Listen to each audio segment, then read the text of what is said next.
Georgia football. Thoughts this year, predictions. What do you want to happen for the Bulldogs this year? I mean, obviously you got to win the Natty. I mean, all I've been hearing is Tennessee talking about their baseball win, so we got to put another dub up on the board, you know.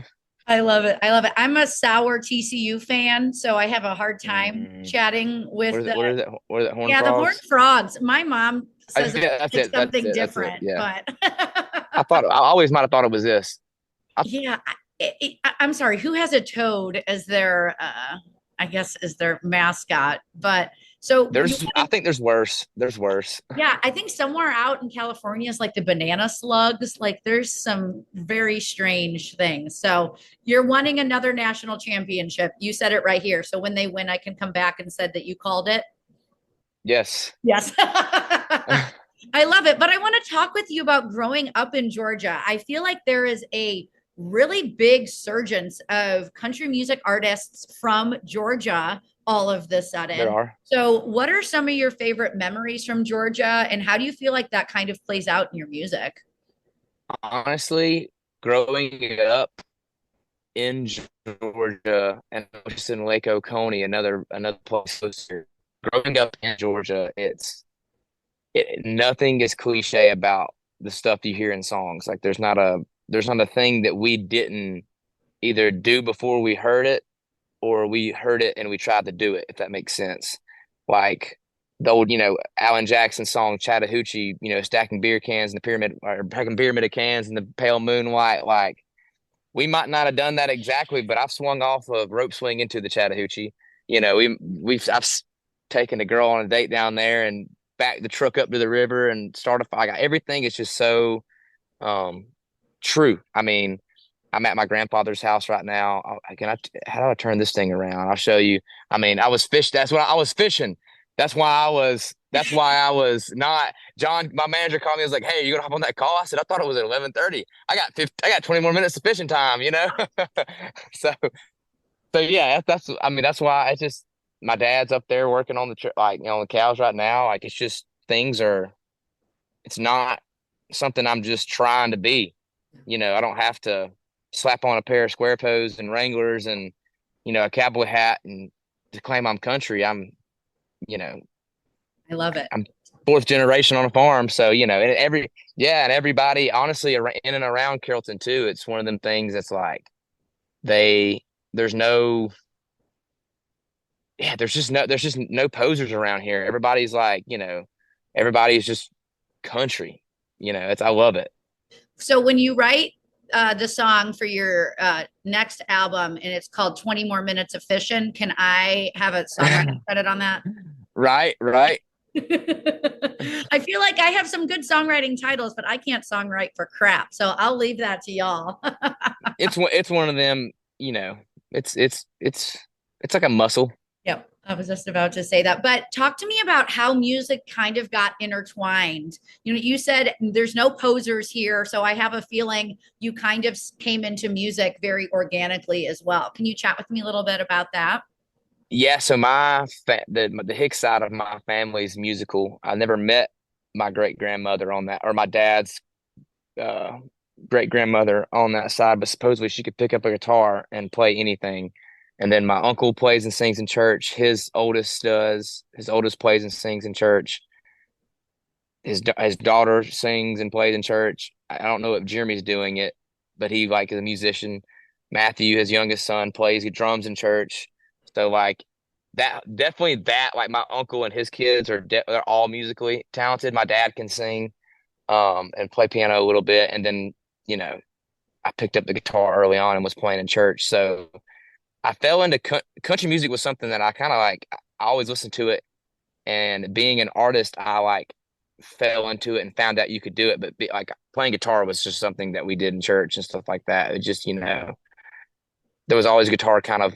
I wasn't necessarily picking it up all the time at the Christmases and Thanksgivings and Easter's and stuff like that, but it always was in and around me. So when I had the opportunity to start singing and making a living out of it, it really didn't click until I started writing songs of like, oh, okay, like I have the chance to write for 16-year-old me, or 10-year-old me or whatever that is, hearing those songs and all that stuff, you know. I always love to ask, are we going to get your first song you ever wrote, or is that going to be locked in the vault till the day you die? You know, there's a handful of songs that are like that could probably reach the surface, but Ooh, I would okay. have to do some really fine tweaking. I love it. But I love that you mentioned that music was just kind of around you. But was there somebody that really kind of pushed you and was like, no, you can do this full time? Like you can make a living out of this. Was there maybe one person or a handful of people? Well, I mean, I guess they always used to give me slack because like, when you would get a real job, because I would have to take off Thursday and Friday. I mean, it's one of them like they needed my help, whoever boss I had. So it was like, and looking back now as being a business owner, I learned that me taking off really does. I was a blessing to even have that opportunity because they were expecting me to be there, you know, and make money. It's kind of like when a band member has to do something, it puts you in a bind as a business owner. But I mean, this kid named Reed Morris is the one I used to like follow around, and he would be singing, and I would just be playing guitar. And then like I would do it, I would sing at practice and stuff like that, and we'd get up and just play the same songs, whatever. I was supposed to be lead guitar player, but I just played the same chords. Um, but yeah, he was the one that really like put like I saw him doing it and he pushed me to sing one night. Like, you know, he was like, Noah's gonna sing one, and I'm like literally like punching him like, no, I'm not, like, you know, cut it out. And yeah, so I would say like Reed's really the one that I've kind of, you know, and then I've obviously seeing like Riley Green and Muscadine Bloodline and all them guys like I knew their music and I knew of them, didn't know them personally, but now like looking back, they were big influences on me. Like it's funny, I never really wore their t-shirts, but I have like probably 4 or 5 old Muscadine Bloodline t-shirts, an old Wallen t-shirt. Like I have all these old shirts that, you know, they will be worth money one day. I know I'm I gonna be have sitting on my them. my Yeah, muscadine bloodline, the one, the golfing one, my comfort colors muscadine bloodline. That's like yeah, my go-to shirt these days. yeah. But just seeing those guys and seeing them being able to do it, that was also like a little bit of a nudge of like, well, if they can do it, I can do it.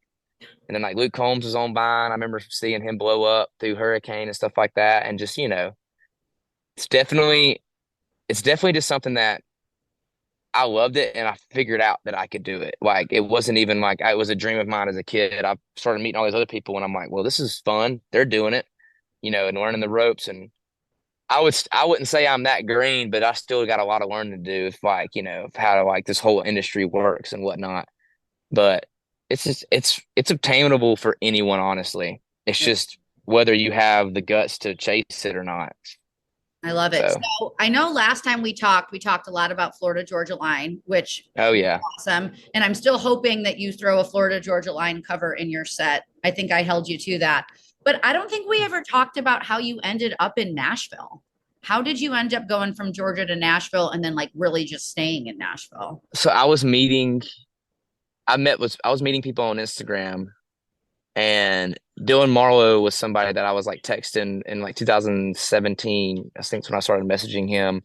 And I can't remember if he was already living there or not, or he just moved or something like that. And just that crew of like the Brian Fullers, Tyler Chambers, Derek Austin, Chad. Like I stayed at Chad Bishop's house. Shout out to Chad for letting me sleep in his room with, you know, while he was gone doing whatever he was doing. I was feel like, and they never said I was overstaying, even though I probably was in the looking back.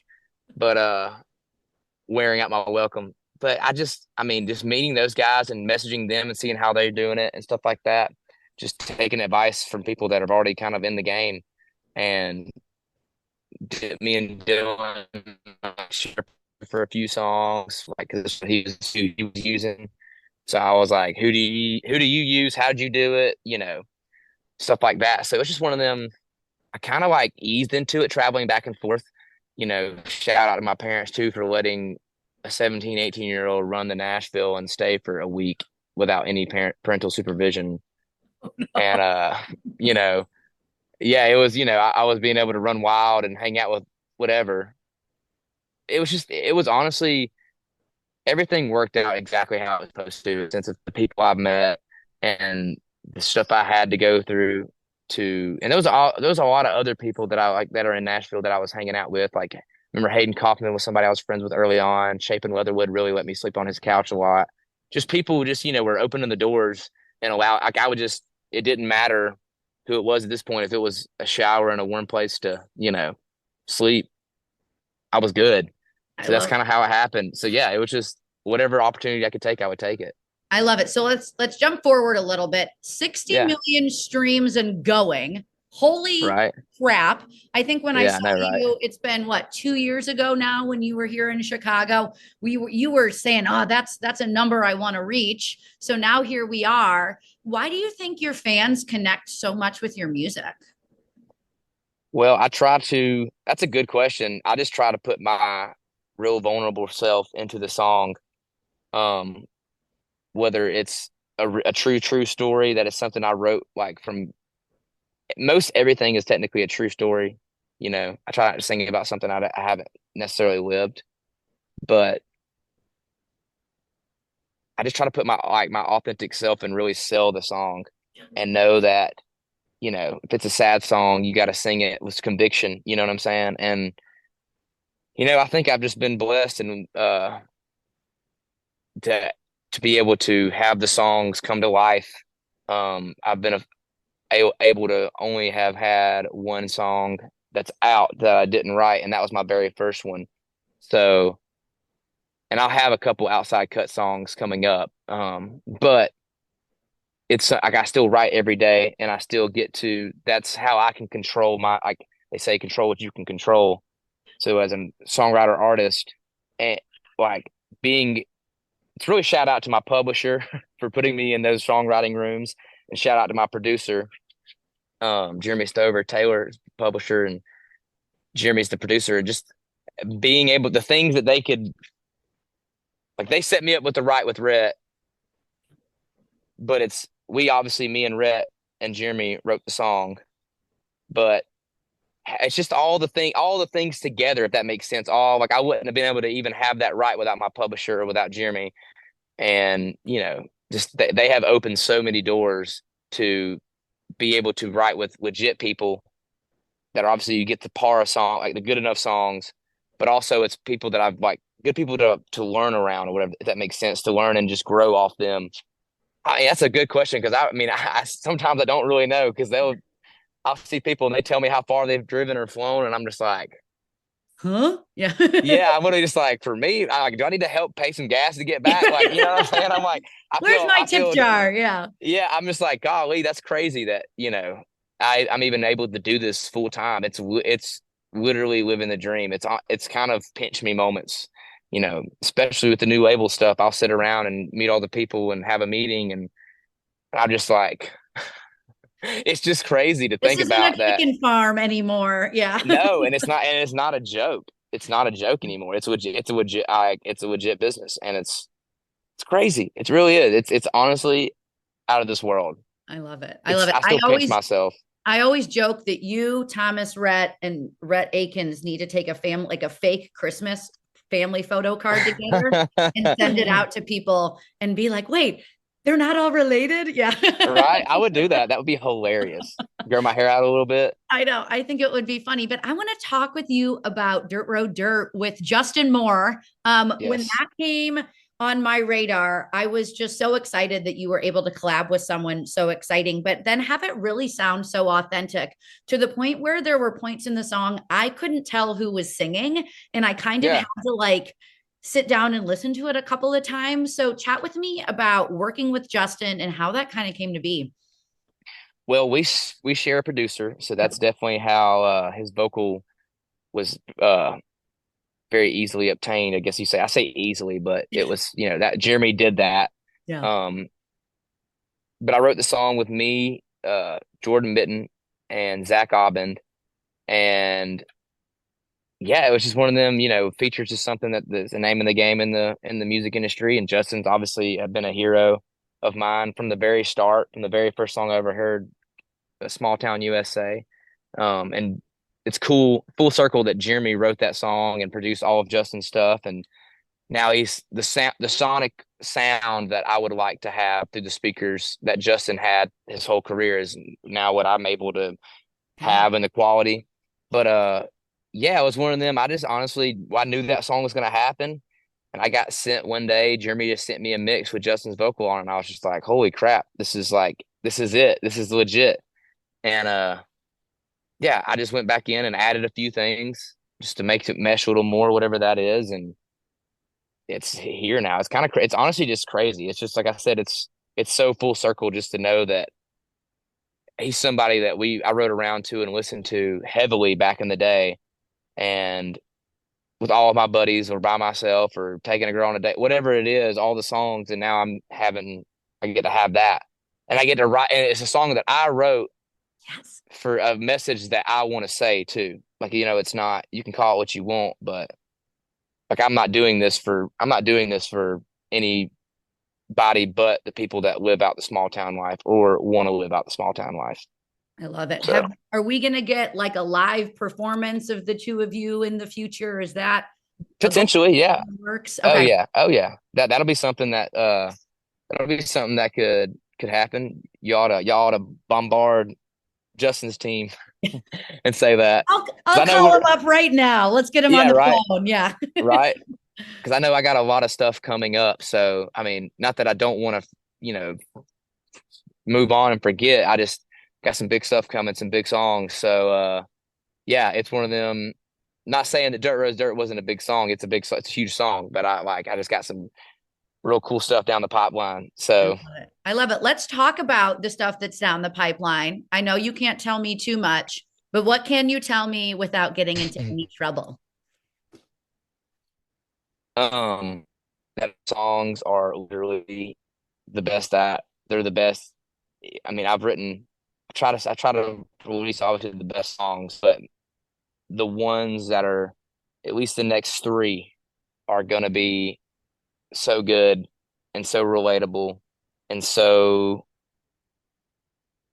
I mean, I'm just honestly, it's one of them, when you're just sitting on G waiting on O, Yeah. like, yeah, I'm sitting on G waiting. I'm ready to strap in my rocket ship because especially the next one, it's going to crush. It's going to absolutely. It's one of my favorite songs that I think I've ever been able to be a part of, and it is put together so perfectly that You're listening.